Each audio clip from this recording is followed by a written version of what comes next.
Hi, I'm Steve Carr, and I want to tell you today about our new Mercury V.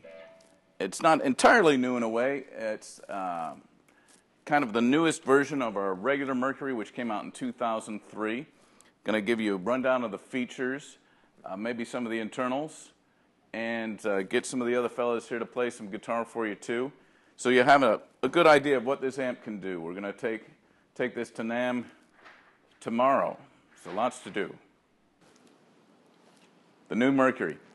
It's a fair amount different than the old Mercury, except the concept is the same. The concept is the same. The concept is a low-powered amp, or medium-powered amp in this case, with a built-in attenuator so you can play at home and get real power tube overdrive at any listening level, basically. That super juicy, in some ways 70s classic sound of the output section really working hard. So I'm going to point out each control and run down the line, and then we can come back and talk about, the function of each. And some of this does require some explanation. First off, there are two volume controls, a high frequency volume and a low frequency volume. Maybe I'll just talk about this from the start. This is a throwback to old Marshalls that had the 4 inputs. And it was probably from a day when your bass player might plug into your amp and play along with you. There's accordion inputs, there's different inputs. So you had a high input that was really voiced for treble and brightness, not a lot of bass, and then a bass input that was the opposite, had the top end rolled off, had a lot of lows. Guitar players found that if they could bridge those, they could dial in, if you had a thin guitar, you could add more bass, or a bright, if you had a dark guitar, I should say, you could have more treble, less bass. This is a great tool to tailor to the guitar and to the sound. There's a huge amount of sounds in here, depending on how you set the treble versus the bass. All right, I'm going to move down the line before we come back to the secret switch. Next is a boost. This essentially controls the amount of gain throughout the amp. So this is fairly low gain. This is a lot lower gain than a typical old Marshall would be. Maybe gain level of something like an old Princeton, So it's pretty mellow, but it's really, really sweet, and it still has that bite to it. All right, you go up to this middle position. That would be similar to, a 70s kind of metal face Marshall kind of sound. Has a lot more aggression, a lot more push. You can still set clean sound, sort of, but everything's kind of rolling over when you hit it hard. This final setting is even more. It's using some of the reverb circuitry to boost the signal further. And this is really good for saturation and really hitting the output tubes hard. We call it the full Warren, after one of our employees here who wanted more gain. So sometimes that's how things happen. Next is reverb. Pretty straightforward. Treble, middle, bass. The middle has more range than what you would typically find.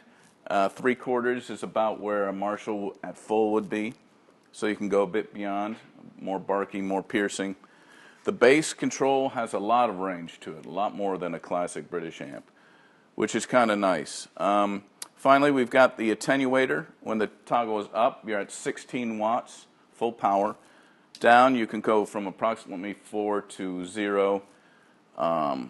It's not all the way to 0. I've measured it as 1/500th of a watt. So you can, by this amp, you can find out how loud that is, which is, audible. And the line out. This is a fun thing. These days, a lot of people record at home with their computers. If you have a DA converter, I think everything does practically now. You just plug into this right into your computer and record. AD converter, you just plug a guitar cable from this into that, right into your computer, and you're good to go. The reverb is pretty incredible. So, this can almost be used as an outboard effect unit.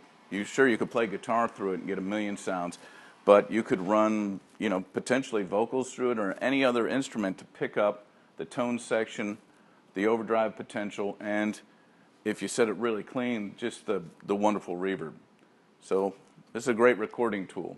Or for live use, 16 watts is very loud, but if you needed more, you could always run, the PA from this too, and just use the amp as your personal monitor and run the front from the line out. Series parallel. I'm going to create a little folklore. Some of it's probably true. Might be mostly true. In the evolution of distortion in a way, you know, we had those Marshalls that had the 4 inputs, and you're running parallel. I made a drawing. I'm going to explain that. Let me get the drawing. Dave, you'll have to tell me if you can see this clearly. Is that good? Get this in your mind's eye. Parallel, and thank you, by the way, I drew this myself. You come in, up. The guitar goes to each side of a 12AX7. You know, there are 2 gain stages in a preamp tube. Your guitar goes to one of each of them, comes out, is filtered for either treble or bass. Then you have your volume control.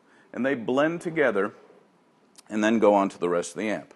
A certain amount of gain. This is like times 40 or so from the guitar. Now, at some point in the 70s, people started saying, well, I've got these 2 tubes. I want even more drive. Instead of parallel, why don't I run them in series? Go into one, times 40. Out of that, into another one, another times 40, even though you don't fully get that. And then to the rest of the amp. Like a huge, crazy preamp pedal, basically, just plugged right in. This is what I believe happened in the evolution of things, but we have that right here. So in parallel, when it's up, you've got this situation where you've got the dual volumes and they feed the rest of the amp. When you hit series, there's some other slight voicing changes, but essentially you're going into this mode where this volume control will drive the next gain stage, and this volume control will drive the rest of the amp. So it's kind of like a mini, you could think of this as a Harry clean boost pedal driving now what is the rest of your amp. That might be a good way to think about it. Because if you turn this off, you'll get no sound, or little sound. If you turn this off in series with that up, you won't get any sound. And then all the rest of this stuff, you know, works as it normally does. Boost, changes overall gain, etc. But you can get a huge amount of saturation, in this series mode. It's a lot of fun. Thank you.